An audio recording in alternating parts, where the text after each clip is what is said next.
사랑하는 우리 성도님들 모두 안녕하십니까? 107개의 질문과 대답을 통해 우리가 반드시 알아야 할 기독교 진리의 기본적인 것들을 살펴보고 있는 영화막당 영상 강좌. 오늘은 저와 함께 96문에서 97문까지를 살펴보며 성찬에 대해서 알아보시도록 하겠습니다. 먼저 오늘 우리가 다루게 될 96문과 97문이 전체의 소요리 문답 구조 안에서 어디에 위치하는가 하는 것을 먼저 살펴보실 텐데요. 우선 88문을 시작으로 하나님이 우리에게 은혜를 공급하시는 세 가지 수단에 대해서 살펴보았습니다. 89문과 90문을 통해서 말씀, 그리고 91문에서 97문 사이에 성례를 다루게 되는데, 오늘 저희가 다룰 내용이 이 부분에 해당하고, 마지막으로 98문에서 마지막 107문 사이에 기도가 다뤄지게 됩니다. 그래서 93문에 우리 개혁교회에서 인정하는 성례는 두 가지인데, 세례와 성찬이다 하는 것을 밝힌 이후에 앞서 94문에서 95문까지 세례에 대해서 살펴보셨고, 오늘 96문에서 97문을 통해 성찬이 어떤 의미를 갖는가 하는 것을 살펴보게 되겠습니다.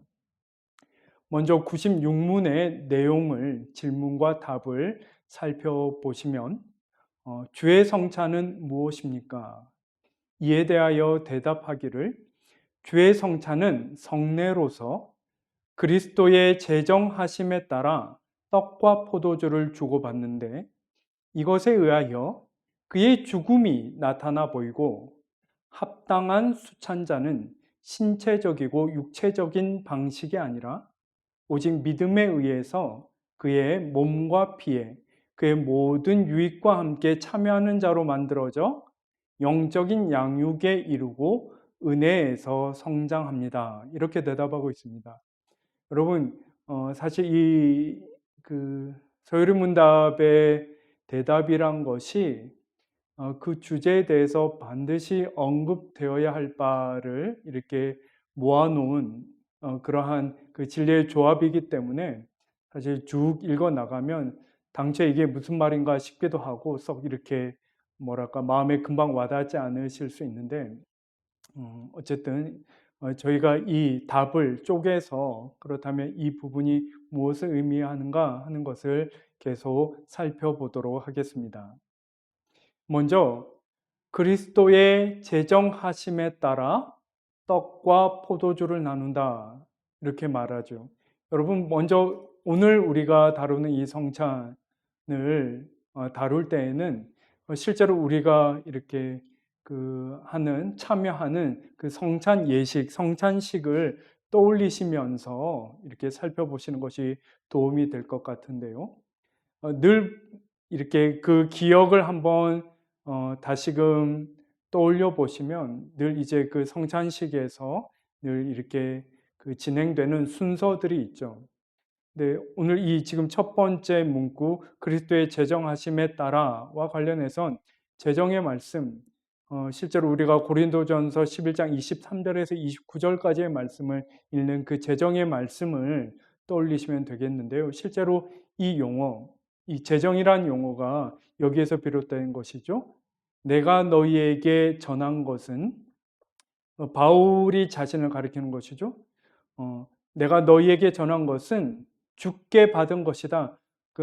주 예수 그리스도로부터 비롯된 것이다 라고 얘기하며, 그 기원에 대해서 조금 더 붙여서 말하기를, 곧 주 예수께서 잡히시던 밤에 떡을 가지사, 우리가 흔히 최후의 만찬이라고 얘기하는, 실제로 이제 그 이후에 이루어진 그 모든 성찬의 기원에 해당하는 그 식사를 가리키는 것이죠.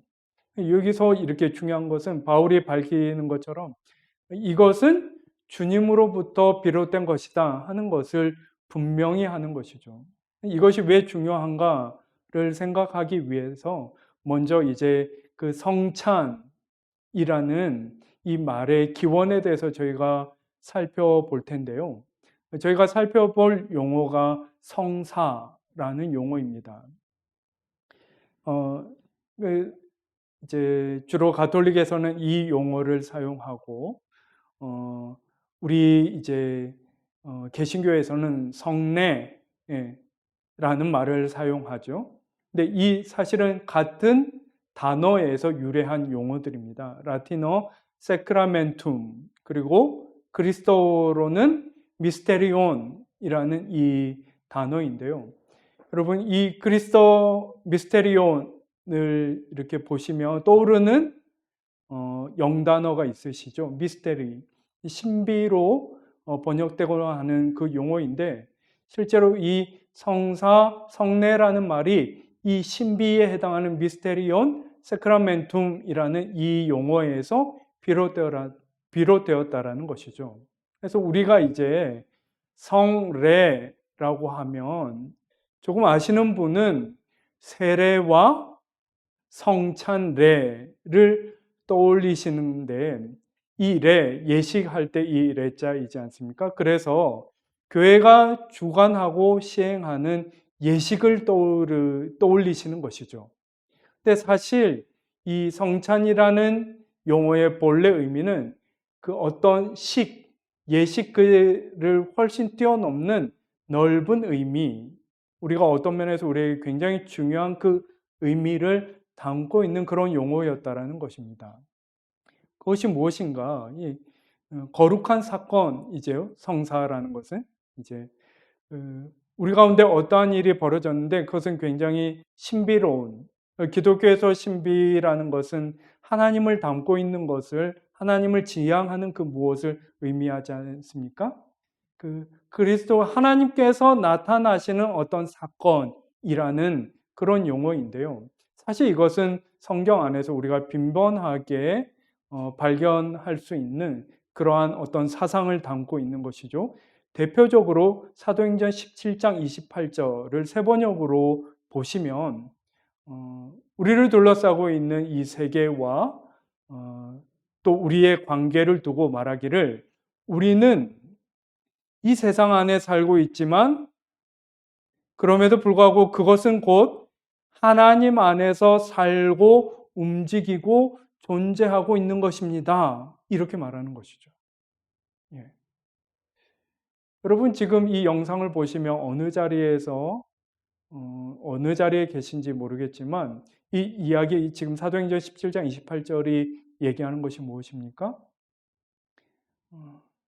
우리가 어디에 있든지 그 자리는 곧 하나님의 자리이므로, 그러므로 우리가 어느 순간 어느 자리에서든 하나님 안에서 살고 있으며 움직이고 존재하는 것이다. 이렇게 말하고 있는 것이죠. 예. 이것을 좀 풀어서 얘기하면 피조물 중 하나님의 은혜나 약속을 특별히 담지하며 거룩한 용도와 의미를 새로 부여받은 것, 그것이 곧 성사라는 말이, 세크라멘툼 미스테리온이라는 말이 담고 있는 의미라는 것이죠. 여러분, 이것을 조금 더 쉽게 이해하기 위해서 성찬을 한번 떠올려 보시죠. 성찬 가운데 우리가 받는 것은 무엇이죠? 사실은 빵 조각 하나와 이제 포도주, 아주 저희는 또 이렇게 그 성찬할 때 아주 작은 잔에 담아서 그것을 행하지 않습니까? 물질적으로는 사실은 떡 조각과 포도주 한 모금 정도라는 것이죠.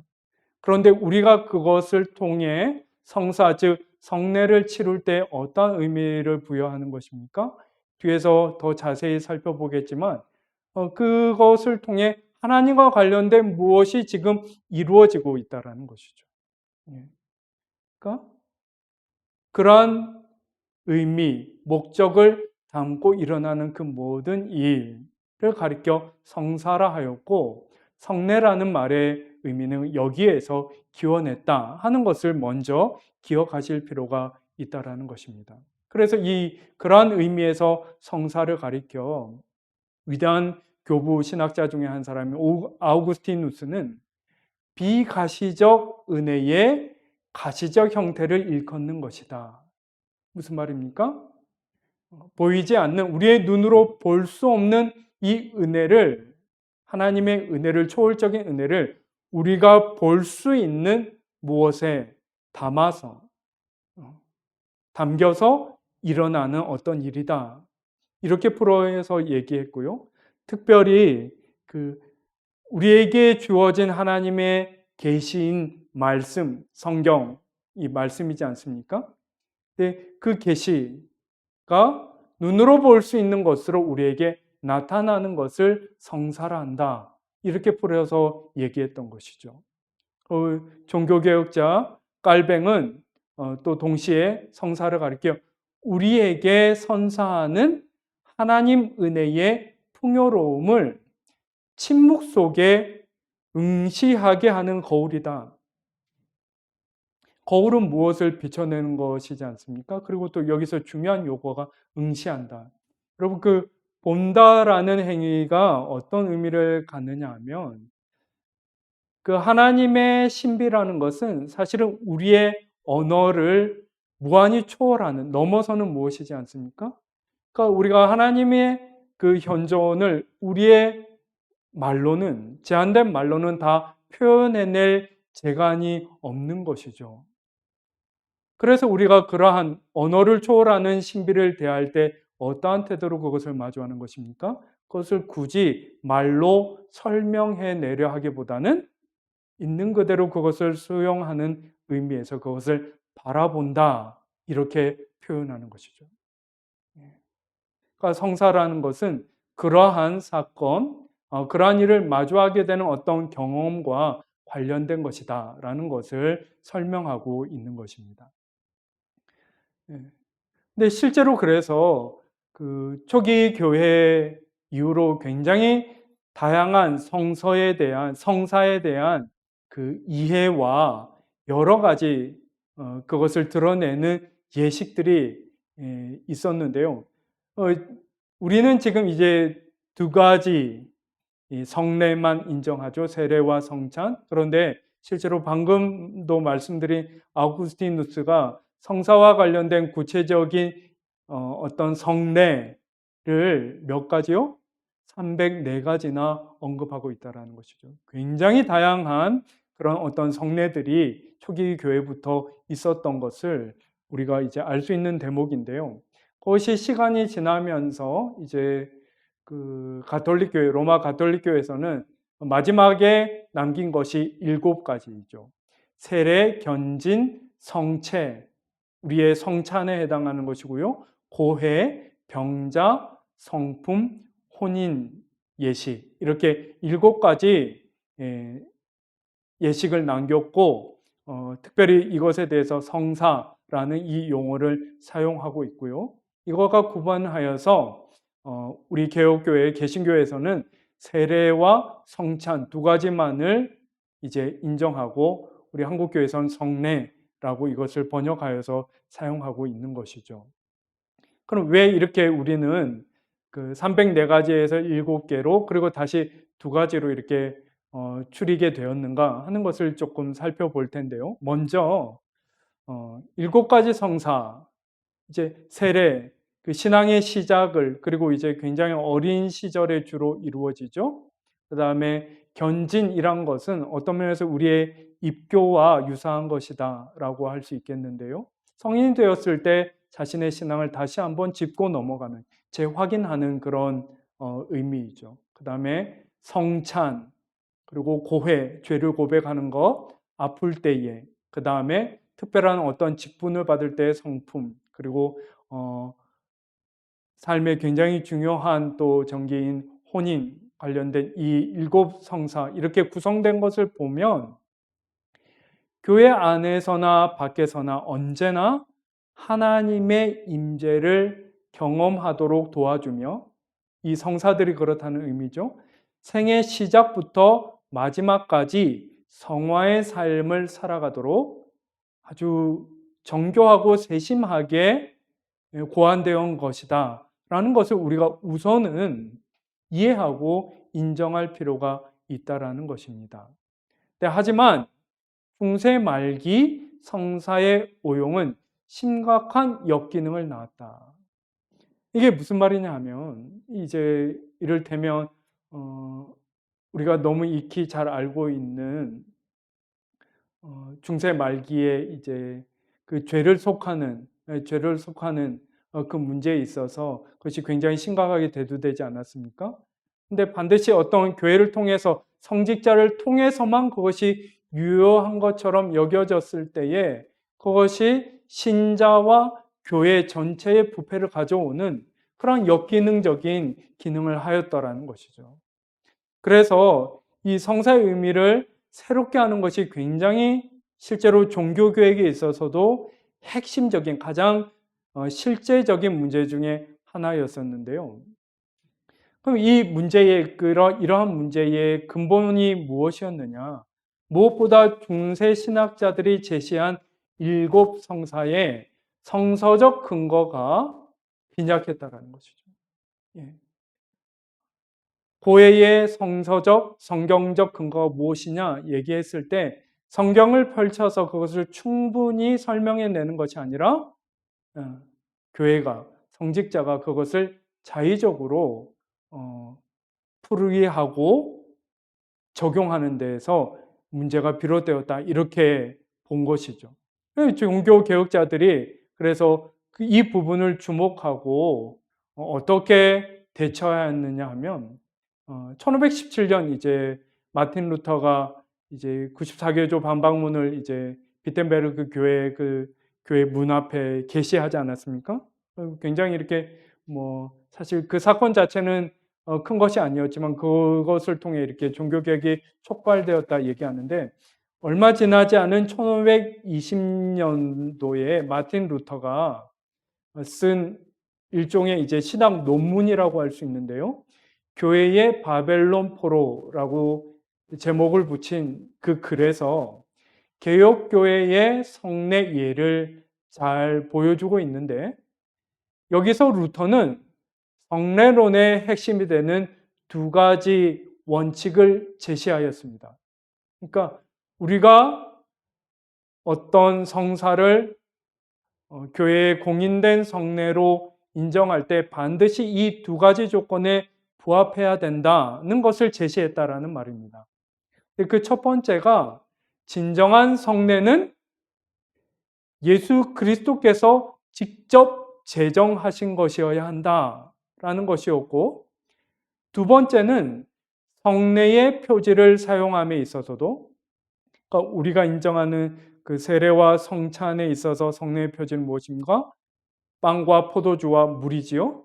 그 표지를 사용함에 있어서도 그리스도께서 직접 정하신 것을 사용해야 한다. 성례 자체도 그리스도께서 직접 제정하신 것, 그리고 그 성례에 사용되는 표지 또한 그리스도께서 직접 정하시고 사용하신 것, 이 2가지 조건에 부합해야 한다라는 것이죠. 여러분, 제정이란 것이 무엇입니까? 법이나 규칙 같은 것을 미리 정하는 것이지 않습니까? 근데 그것을 성례에 관하여 누가 그것을 하셨어야 된다는 것이죠. 예수 그리스도께서 직접 하신 것이어야 한다. 루터가 이것을 아주 분명하게 했다는 것이죠. 그래서 7 성사에 비교할 때 개혁교회의 성례는 성서적 근거를 분명히 하고 오용 가능성을 최소화하려고 노력하였던 그 결과이다 라고 말씀드릴 수 있는 것이죠. 그럼 그 세례 같은 경우에도 예수께서 몸소 받으시고 실제로 베푸시지 않으셨습니까? 그리고 그것이 성경에 아주 분명하게 명시되어 있지요. 그 다음에 성찬 같은 경우에도 예수 그리스도께서 떡과 잔을 나누시며 그것이 무엇이 의미하는지를 아주 분명하게 밝히시고 또 아주 당부하시기를 이유로 너희가 이것을 계속해야 하며 이 의미를 되새기고 나를 기념하라 이렇게 말씀하신 것이죠. 예수 그리스도께서 직접 제정하셨다 하는 것은 이러한 것을 의미한다는 것입니다. 그래서 자의적으로 해석하고 베풀어서 여러 가지 역기능을 낳았던 7가지 성사 중에 세례와 성찬이라는 2가지만을 우리 개혁교회는 남겼다. 그리고 그것은 성서적 근거를 분명히 하는, 그래서 그것이 오용되는 가능성을 최소화하고자 하는 그런 노력의 일환이었다 하는 것을 우리가 생각해 볼 수 있다는 것이죠. 그런데 반면에 이러한 우리의 조정이 또 다른 문제를 낳기도 하였는데 무엇이냐 하면 이 성례가 형식주의로 흘러가는 경향이 컸다라는 것입니다. 무슨 얘기냐 하면 7성사 같은 경우에는 어쨌든 본인의 마음에 와닿는 바가 굉장히 컸었는데 이 2가지 성사가 너무 강조된 나머지 그 성례 자체의 형식에 얽매 있는, 형식에 의존하는 그런 경향이 상대적으로 또다시 나타나기 시작했다라는 말인 것이죠. 그렇다면 우리가 세례와 성찬을 받음에 있어서 극복해야 될 것이 무엇이겠습니까? 바로 이러한 형식주의를 경계하고 적절히 극복할 수 있는 것이 매우 중요하다, 이렇게 말씀드릴 수 있겠습니다. 이후의 내용은 그것이 어떠한 것인지를 조금 살펴보려고 하는데요. 여러분 96명 그 다음 내용을 이렇게 또 좀 살펴보시면 이 성찬을 통해 그의 죽음이 나타나 보이고 이렇게 말하고 있습니다. 여기서 그는 예수 그리스도를 가리키는 것이죠. 내가 지금 물질적으로는, 현상적으로는 떡과 잔을 받는 것인데 그것을 통해 무엇이 나타나 보인다는 것입니까? 예수 그리스도의 죽음이 나타나 보이는 것이다, 이렇게 말하는 것이죠. 여러분 어떤 면에서 우리는 이것을 너무나 이렇게 당연하게 생각하는 경향이 있지만 사실은 예를 들어서 이 성찬식에 처음 참석하는 부분, 그래서 이것이 정말 무엇을 의미하는지, 왜 이런 예식을 갖는지 충분한 이해를 갖지 못하시는 분이 있다고 생각해 보십시오. 이렇게 우리 교회에서 성찬을 베푸는데 이렇게 어떤 사람이 쟁반을 하나 들고 와서 이 작은 빵 조각 하나를 건네는 것이죠. 그리고 또 이후에 보니까 또 작은 포도주가 담긴 잔 하나를 넘기는 거죠. 저희. 근데 그것이 무엇인지 충분히 이해하지 못한 것이죠. 사실은 어떨 것 같으십니까? 굉장히 낯설어 할 가능성이 많겠지요. 그런데 오늘 96면에서 분명하게 얘기하는 바가 무엇입니까? 그 2가지를 통하여서 우리가 떠올려야 할 것, 분명히 의식해야 될 것은 바로 다름 아닌 예수 그리스도의 죽음이다. 여러분 우리의 경우는 어떻습니까? 성찬을 굉장히 성찬식에 여러 번 횟수를 다 헤아릴 수 없을 만큼 많이 참여했던 우리가 그 성찬을 받을 때 요즘 우리의 마음은 어떠한지, 정말 그 그리스도의 죽음을 우리가 충분히, 여기서 보면 또 이 표현도 굉장히 중요한데요. 나타나 보이고, 성찬은 그것을 나타나 보이고 말로 설명하는 것이 아니죠. 나타나 보임으로 우리가 성찬을 참여할 때 그리스도의 죽음을 성찬에 참여하는 사람은 보아야 하는 것이죠. 본다는 것이 무엇을 의미하는지 제가 앞에서 설명드렸습니다. 그것이 충분히 우리 안에 이루어지고 있는가 하는 것을 다시금 생각해 보길 원하는 것이죠. 근데 만약에 그것이 충분치 않다면 우리가 어떤 위험에 빠져 있는 것입니까? 이 성찬에 참여함에 있어서 형식주의에 빠져 있는 것이다. 그렇게 볼 수 있다라는 것이죠. 이것과 관련해서 이제 루터의, 앞서 말씀드렸던 마틴 루터의 고민에 대해서 소개하려 하는데요. 루터가 그러니까 그 가톨릭 교회의 7 성사를 정리한 장본인이지 않습니까? 이를테면 2개로 추려낸 사람이라고 할 수 있는데, 그런데 그렇게 폐지하였던, 개혁교회 내에서 폐지하였던 고해 성사를 다시금 복권시키는 것에 대해서 심각하게 고민했다라는 것입니다. 왜 그랬을까요? 로마 교회의 도덕적 해이와 잘못된 신학을 문제 삼으며 95개조 반박문을 작성한 지 10년이 되지 않아 어떤 문제가 나타나기 시작했습니까? 개혁교회 안에 개혁의 주체였던 개신교 선직자들의 부패와 교리적인 무지가 문제가 되기 시작하더라는 것이죠.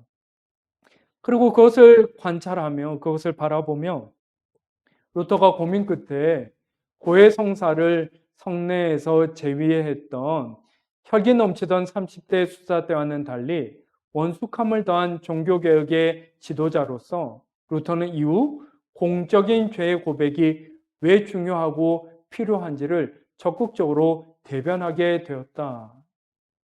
그런 변화를 겪었다라는 것이죠.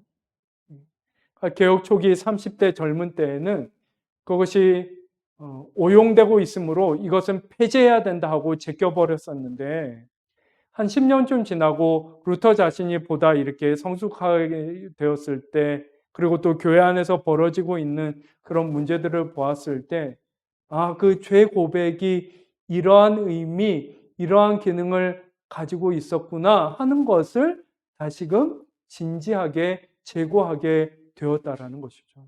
그래서 실제로 고해라는 것을 고해 성사를 사실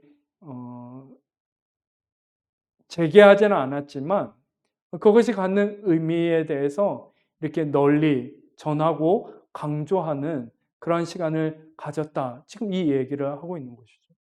그렇다면 지금 오늘날 성례를 받는 성찬을 받는 우리에게 이것은 어떠한 의미를 갖는 것이겠습니까?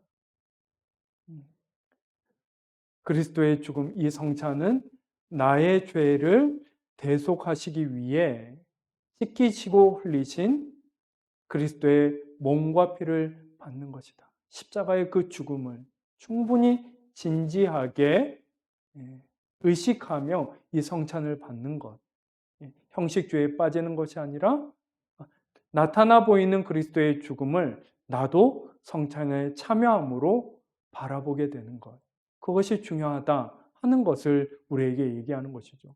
그리고 사실은 이러한 어떤 영적 갱신은 성경 안에서도 반복해서 나타나고 있는데 대표적인 것이 이제 선지서에 있는 내용들이지 않겠습니까?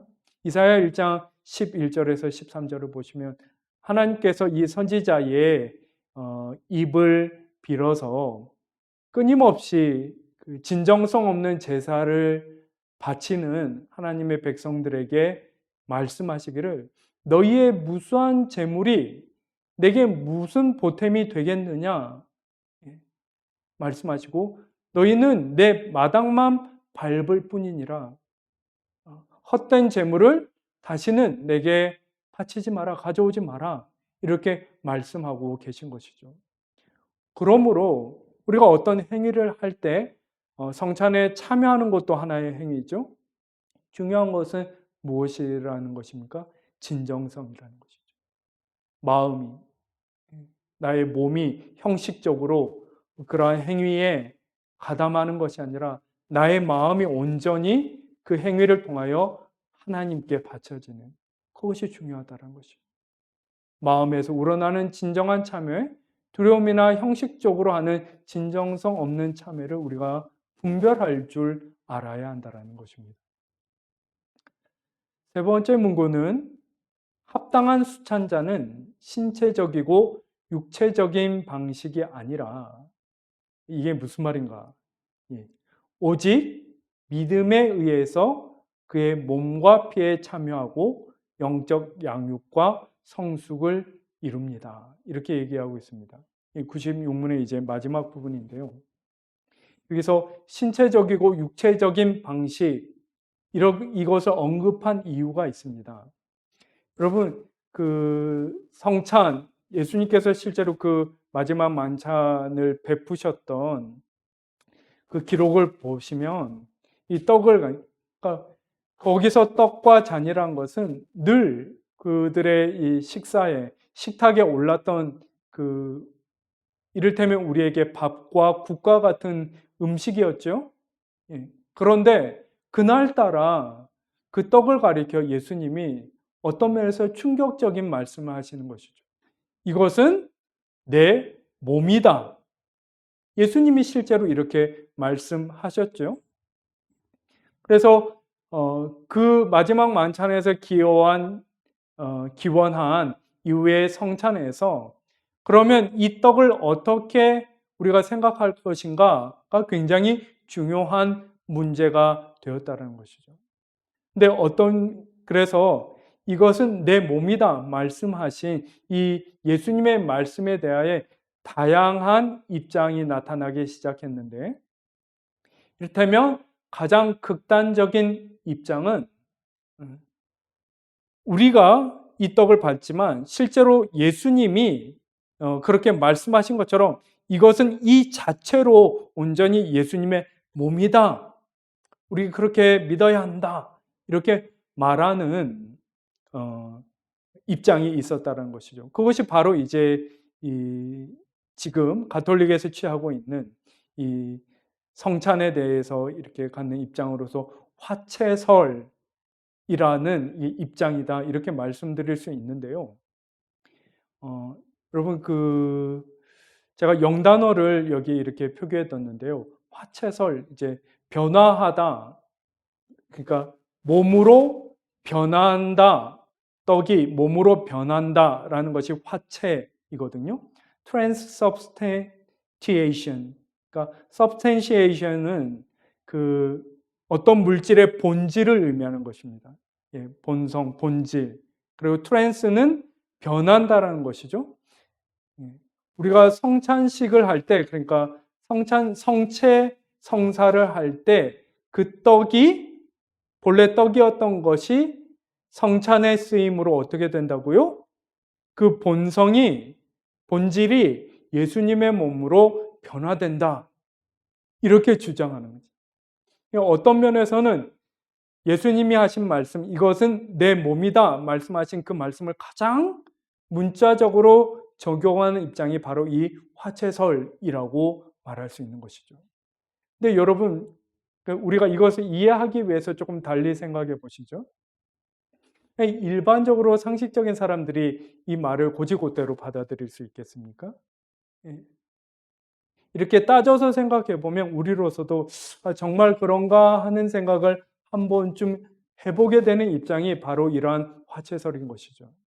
그래서 그 이후에 또 다른 입장들이 나오기 시작하는데, 공제설이라는 것은, 공이라는 것은 함께 있다라는 것입니다. 그 본질이 우리가 떡과 잔을 받을 때 그 하나님의 몸과 피가 그 자리에 함께 하고 있다라는 것이죠. 그런데 위에서 지금 신체적이고 유체적인 방식이 아니라 이렇게 언급하였기 때문에 이 부분에 대한 설명이 필요한데요. 이 떡과 장 가운데 예수님의 몸과 피가 함께 있다. 그 본질이 함께 그 자리에 함께 하고 있다. 이렇게 얘기할 때에 이 공제설은 그 종교개혁자 마틴 루터의 입장이었었는데요. 그러니까 화채설보다는 조금 더 합리적인 설명이라고 할 수 있겠죠. 근데 여기서 이제 구분해야 될 것이, 마틴 루터가 예수님의 그 육신성, 예. 그러니까 예수님이 몸이라고 하신 그 육체의 그 본질이 실제로 그 자리에 함께 참여하고 있는 것이다. 이렇게 설명했다라는 것이죠.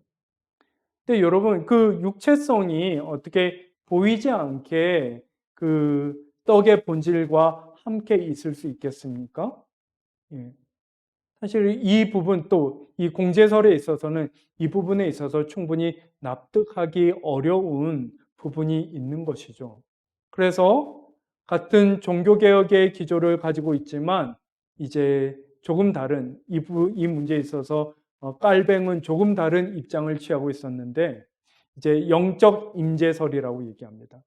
제가 앞서 말씀드린 것처럼 어떻게 그 육체성이 그 성찬 가운데, 그 떡과 장 가운데 함께 있을 수 있느냐? 영적으로 임할 뿐이다. 이렇게 얘기하는 것이죠. 예.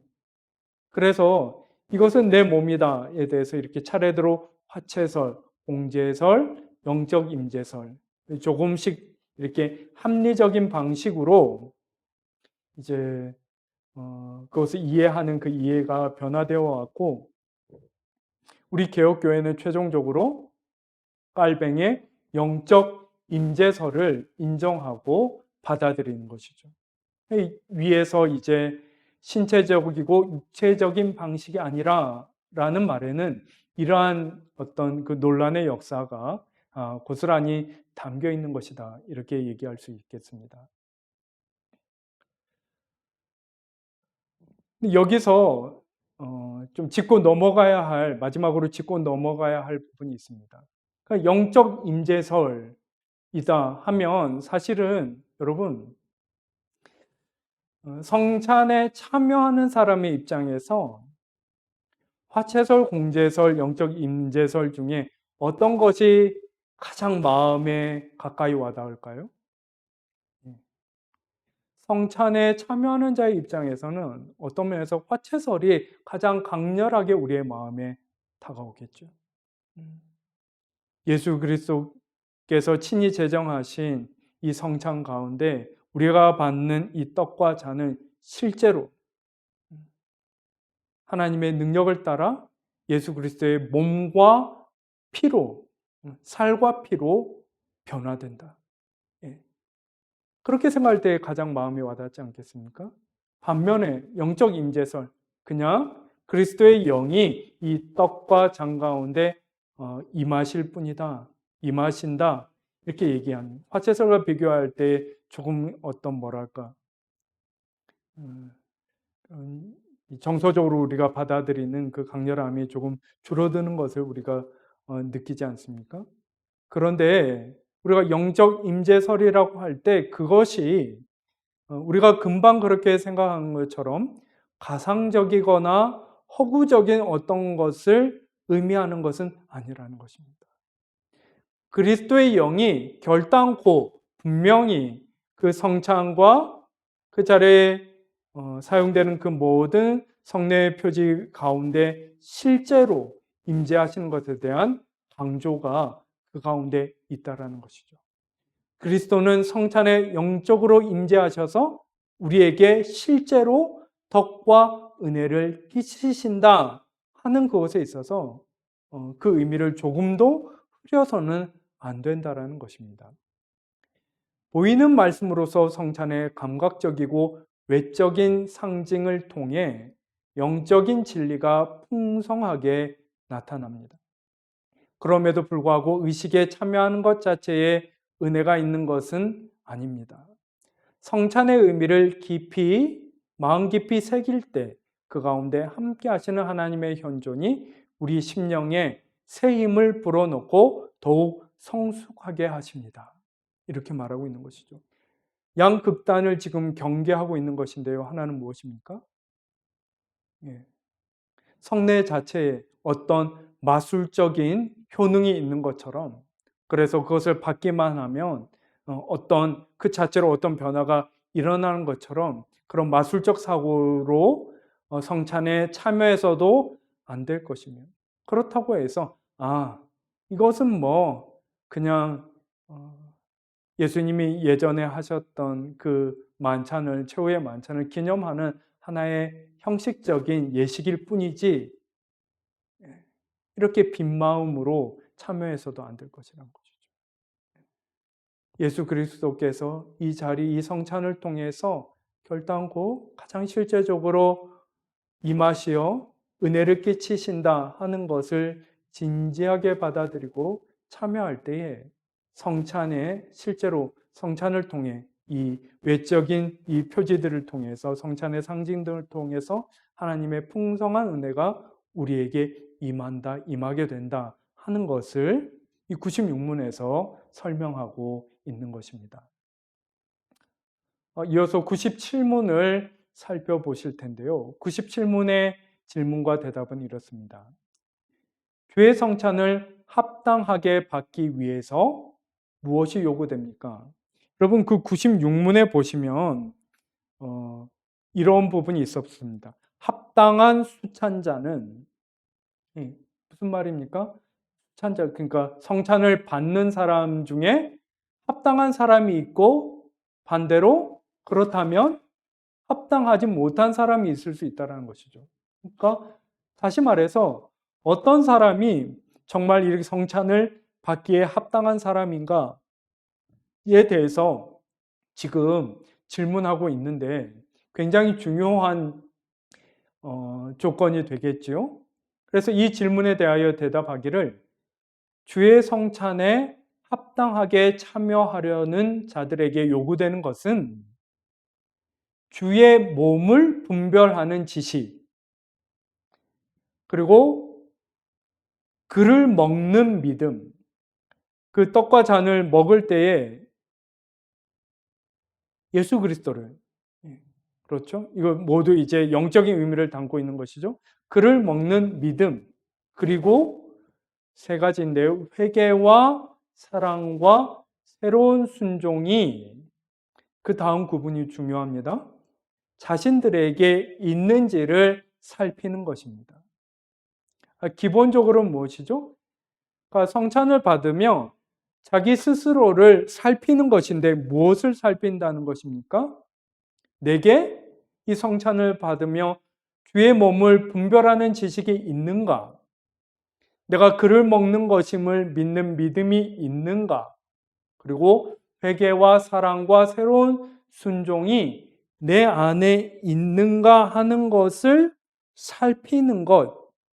성찬을 받을 때에 이러한 태도, 이러한 행위가 요구된다. 그리고 이러한 태도에 부합해야 성찬을 받기에 합당한 것으로 인정된다. 이렇게 대답하는 것이죠. 그런데 합당하지 않게 참여하는 사람들은 자신들에 대한 심판을 먹고 마시게 된다. 그러므로 그러지 아니하도록 주의하라. 이렇게 대답하고 있는 것입니다. 여러분, 이것이 어떤 의미인지 이제 좀 자세히 살펴보려 할 텐데요. 세 가지를 우선 스스로 살피는 것이라고 말씀드렸죠.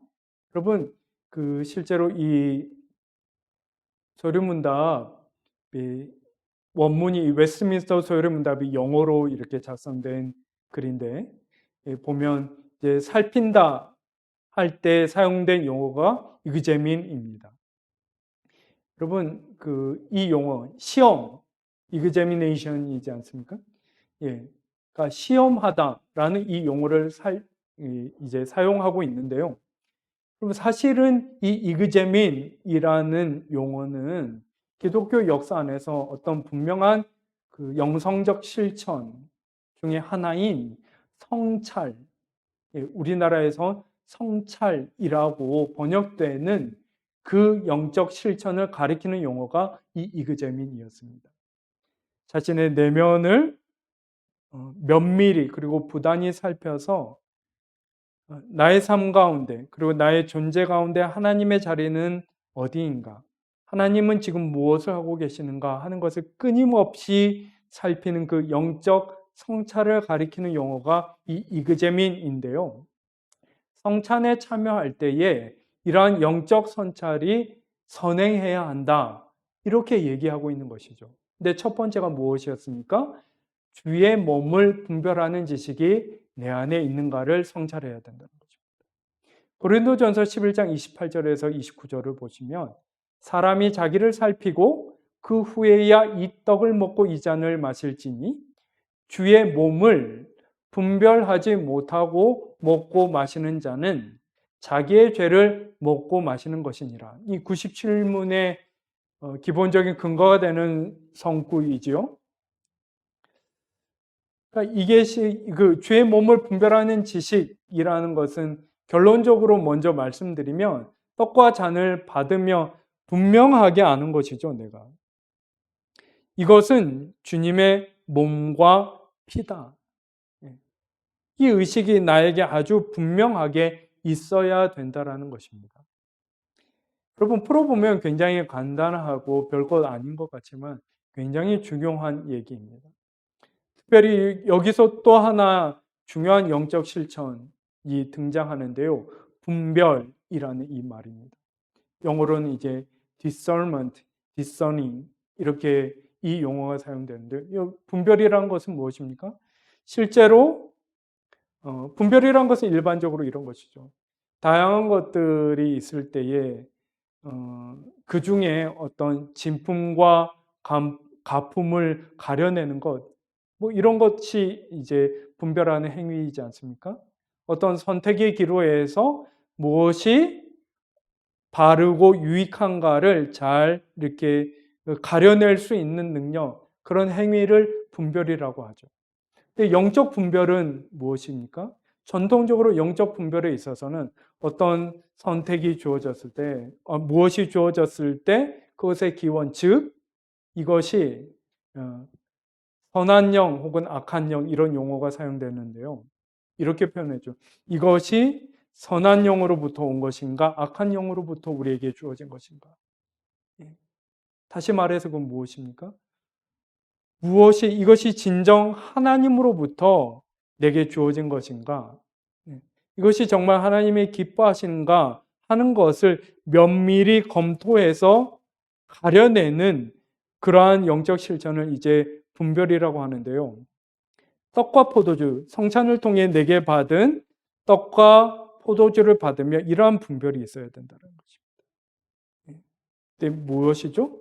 그냥 그지, 우리가 성찬을 받을 때 이 떡과 잔은 그 십자가에서 찢기시고 흘리신 주님의 몸과 피를 가리키는 것이지, 이 정도의 의식이 아니라 정말 이것이 갖는 의미, 하나님께서 이 두 가지에 부여하신 그 의미를 그에 맞게 나도 알게 되는 것.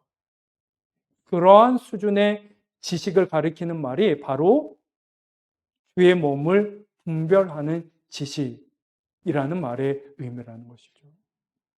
여러분, 실제로 우리가 이러한 시간을 갖도록, 충분히 가질 수 있도록 우리 성찬식의 순서가 고안되어 있다, 이렇게 설명해 드릴 수 있겠는데요.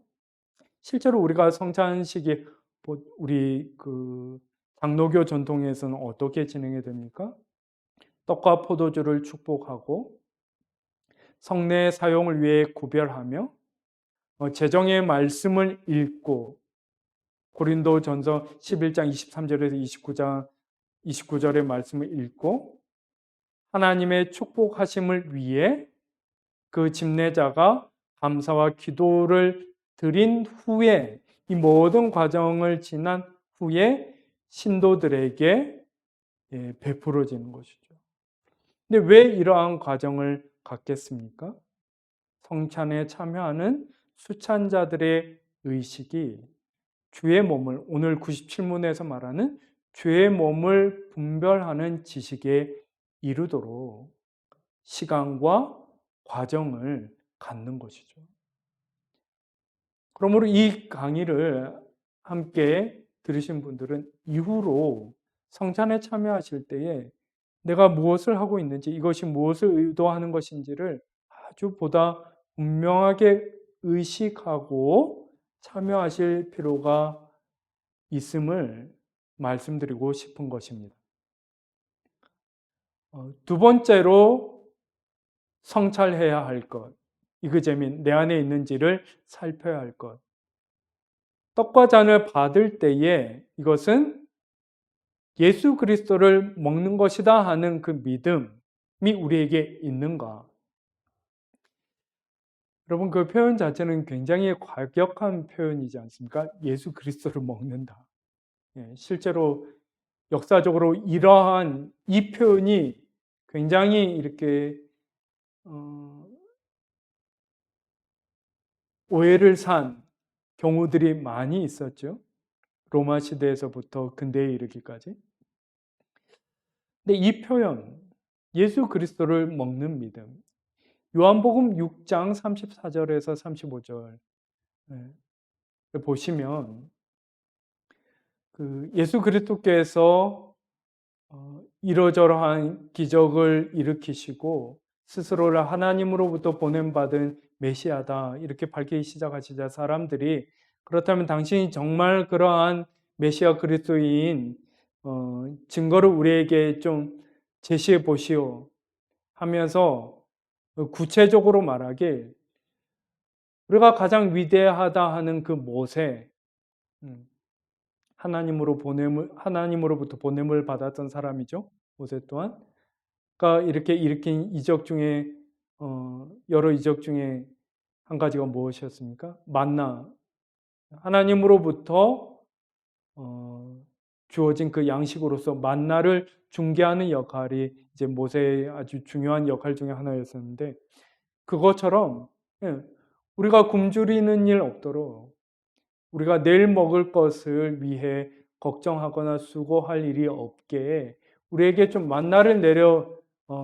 다시금 만나를 내려준다면 당신이 메시아 그리스도인 것을 내가 믿겠소. 라는 그런 입장을 가지고 이렇게 얘기하는 거죠. 그들이 이르되 주여 이 떡을 항상 우리에게 주소서.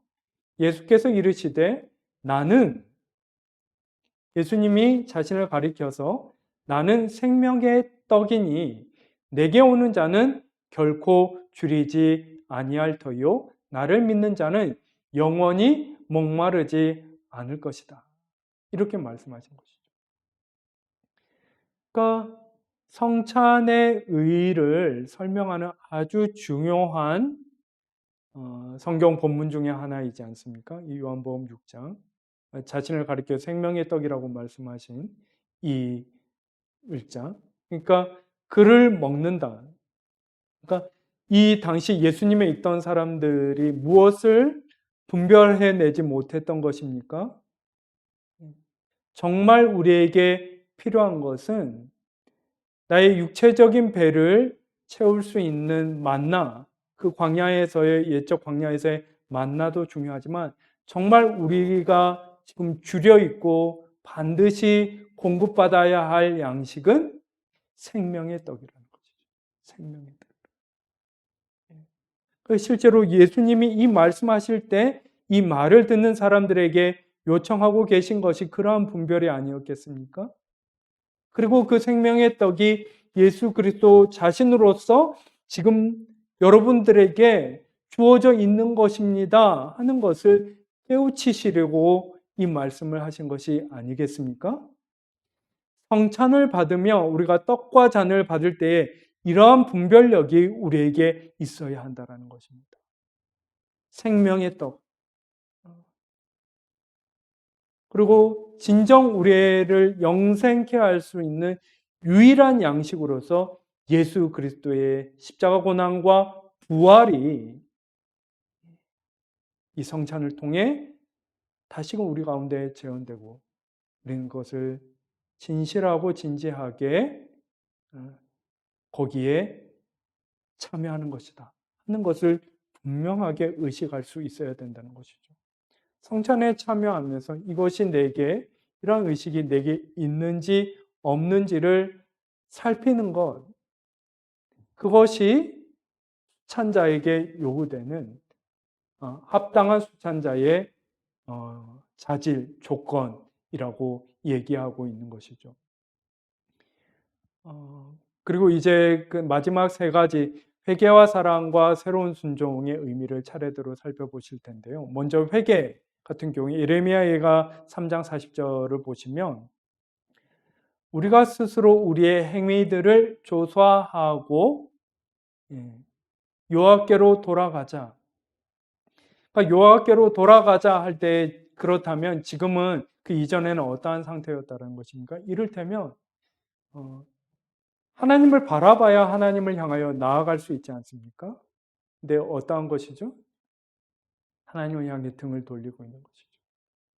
그런 사람이 발을 떼면 뒷걸음질 치지 않는 이상 어떻게 되는 것입니까? 점점 하나님으로부터 멀어질 수밖에 없는 것이죠.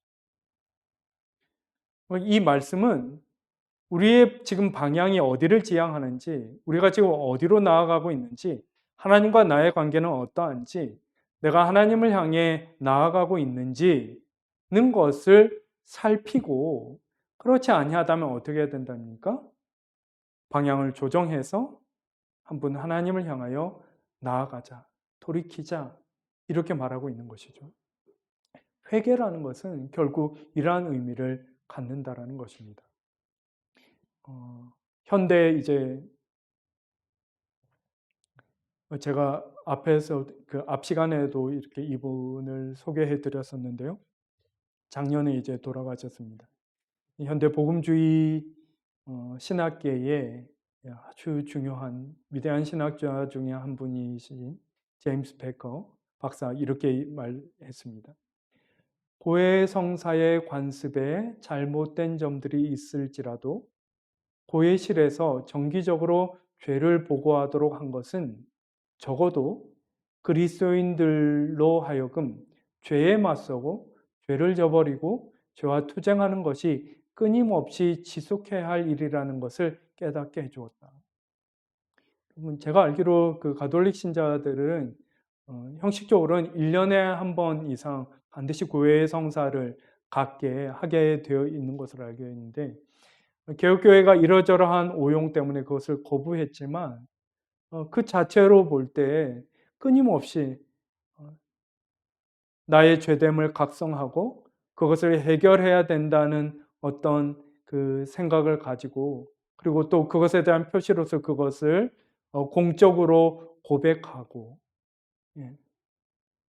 그렇게 되돌아보고 죄로부터 돌이키는 그런 의도, 그런 목적이 있어서 이것은 굉장히 유익하다는 것을 다시금 생각하게 된다. 옛적 루터가 그것을 제고했던 것처럼 말이죠. 이 말을 하고 있는 것이죠.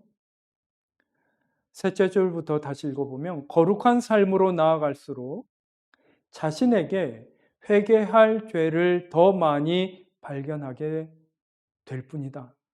우리의 한결같은 내적 헌신이 제자의 질을 나타내는 진정한 표시듯이 예수 그리스도의 제자로서의 우리의 삶의 그 질이 무엇에 통해서 결정된다고요? 내적 헌신, 외적으로 하는 어떤 활동이 아니라 진정성 있는 우리의 마음의 헌신을 통해서 결정되는데 그것을 결정하는 그런 내적 헌신을 진정한 표제는 무엇이라는 것입니까?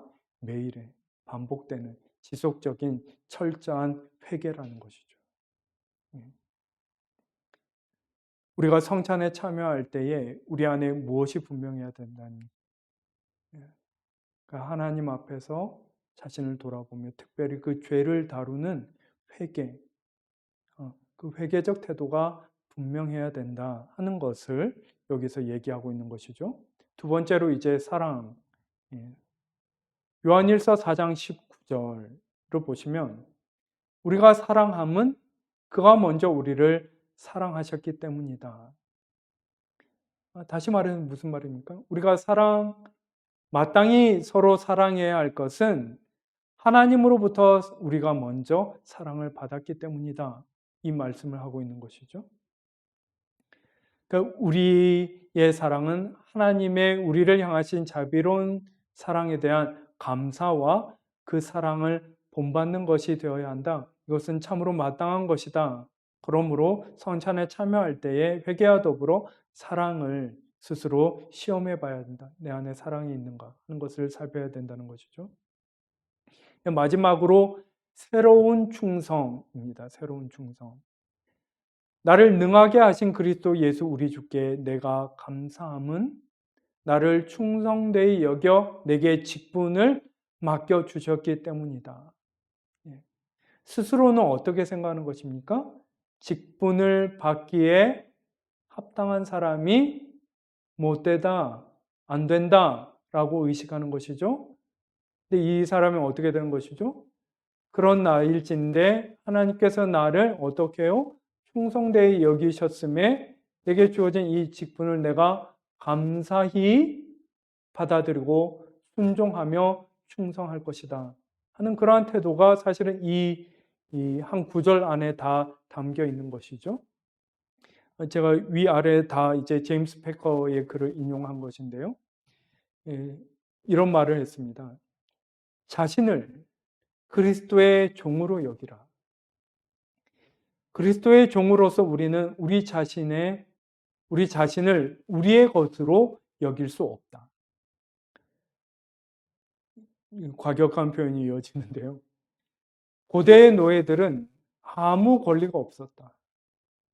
그 자신의 권리를 주장할 수 없었다는 것이죠.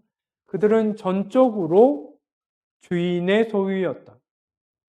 따라서 우리는 우리 자신을 예수님의 것으로서 그를 위해 무엇이든 하고 어디든 가고 어떤 임무라도 감당해야 한다. 그리고 불평해서는 안 된다. 왜냐하면 종에게는 불평할 권리가 없기 때문이다. 자신을 그리스도의 종으로 여기라. 여러분, 만약에 이 말을 제가 존경하는 제임스 백과가 한 말이 아니라면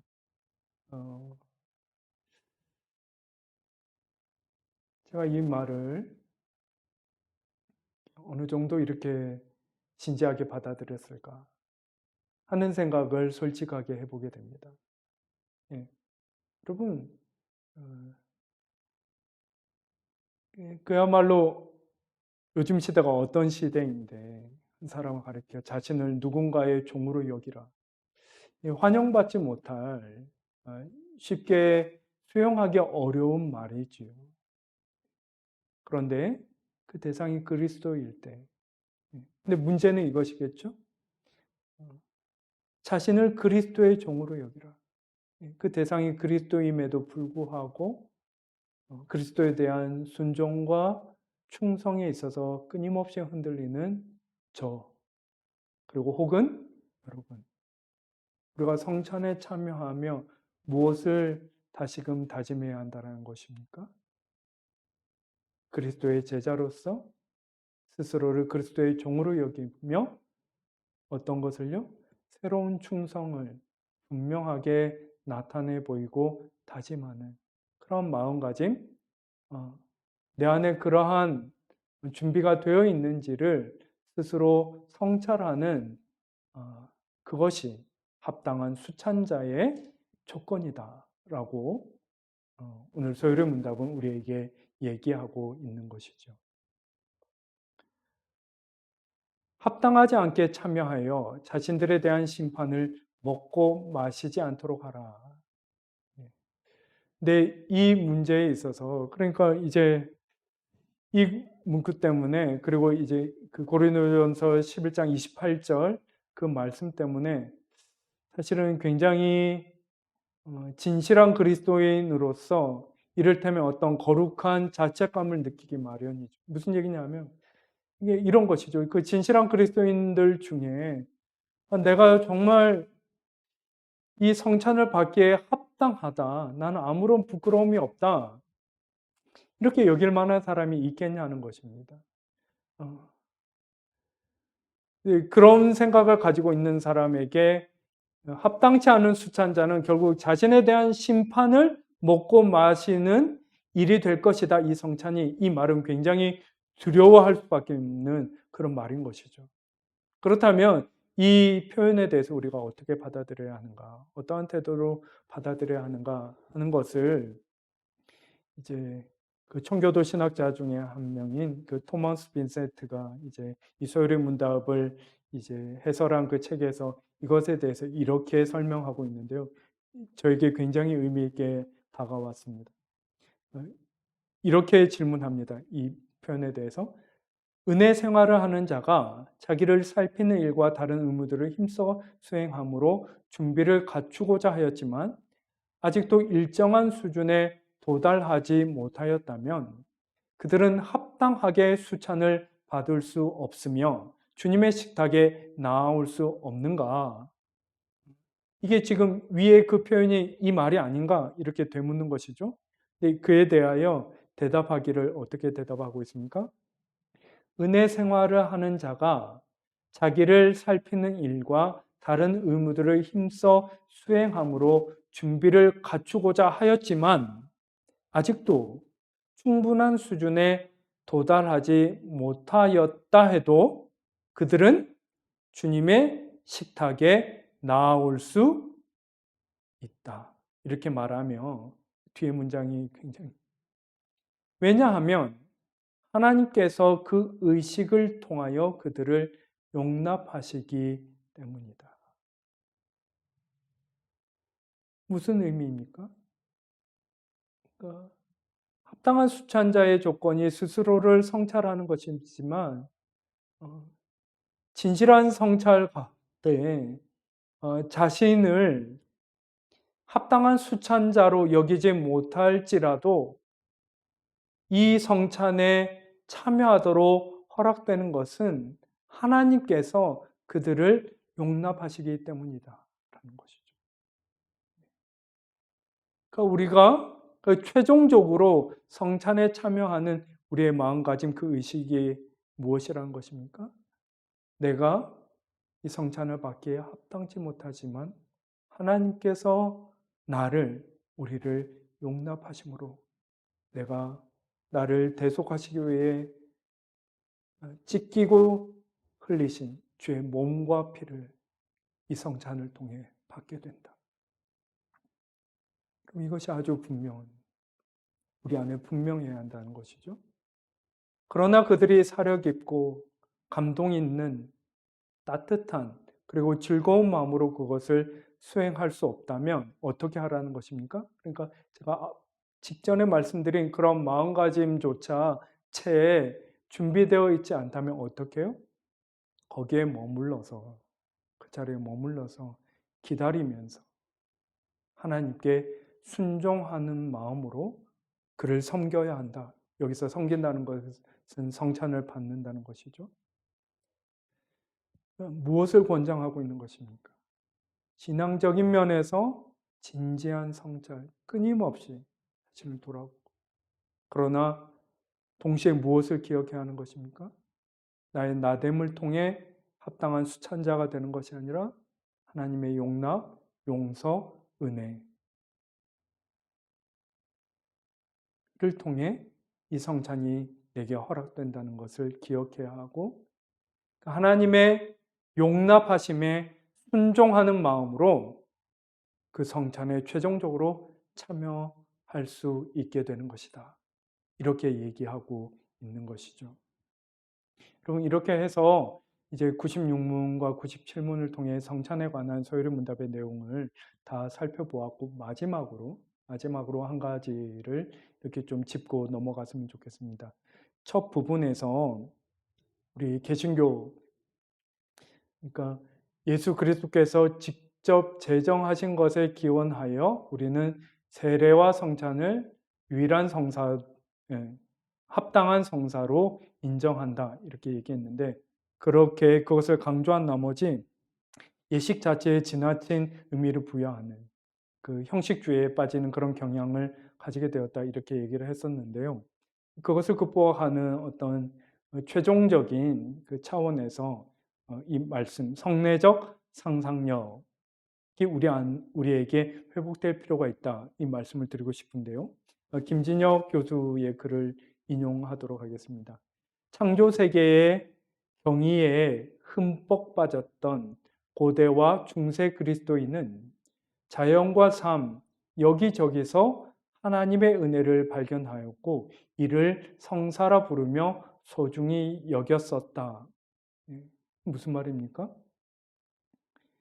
일곱 성사만도 아니고, 그 성사라는 것은 하나님의 신비를 담고 있는 어떤 사건, 예식을 가리킨다고 설명드렸죠. 그런데 일곱 성사만도 아니고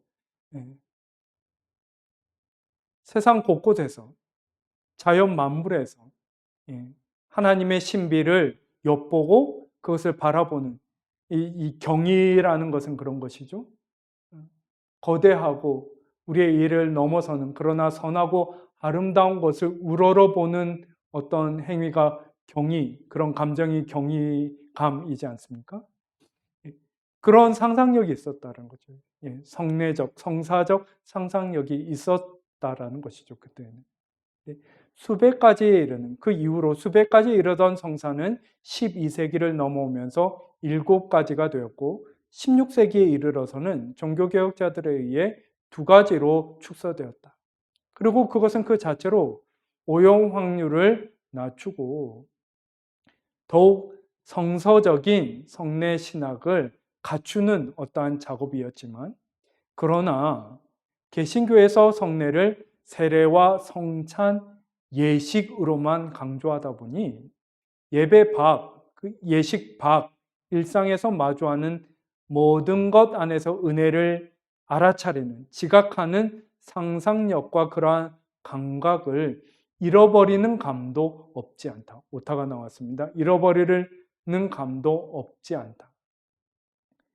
오늘날의 이 세계를 대하는 그 경향은 어떻다는 것이죠? 세계를 과학적으로 이해하고 경험적으로 사고하는 데 익숙한 현대 그리스도인이 과거에서 배우고 회복해야 할 것 중 하나는, 그러니까 그 세상 만물에서 하나님을 바라보는 경이감을 가졌던 그 과거를 가리키는 것이죠. 그것으로부터 배워야 할 것, 회복해야 될 것 하나는 성례적으로 세계를 보고 거기에 참여하는 지혜이다. 세례와 성찬뿐만 아니라, 그리고 우리가 거룩하다고 구분하는 어떤 시간과 예배와 장소뿐만 아니라 우리의 삶의 자리 그 모든 곳에서 우리의 일생을 구성한 그 모든 순간, 더 많은 순간 가운데 거기에 계신 하나님을 알아차리고 그 하나님의 현존에 참여할 수 있는 그러한 자질, 성례적 상상력이라고 일컫는 그러한 자질이 우리 안에 다시금 회복되고 개발될 필요가 있다 하는 것을 얘기하고 있는 것이죠. 가시적 세계 속에서 비가시적 은혜를 지각하는 성례적 상상력이 회복되어야 한다. 여러분, 이 조금 어렵게 다가오실 수 있겠지만 이것이 무엇을 의미하는지 이해하고 이러한 자질이 우리 안에 충분히 이렇게 개발되었다고 상상해 보십시오. 더 많은 순간, 더 많은 것들 안에서 하나님을 발견하고 그 하나님의 함께 하심에 참여하는 그러한 자질이 우리 안에 이렇게 잘 무르익으면 우리의 삶이, 우리의 신앙이 얼마나 풍성해지겠습니까? 오늘 성례 중 성찬을 살펴보며 이러한 어떤 기대, 이러한 꿈을 갖는 저와 여러분이 되기를 간절히 바랍니다. 감사합니다.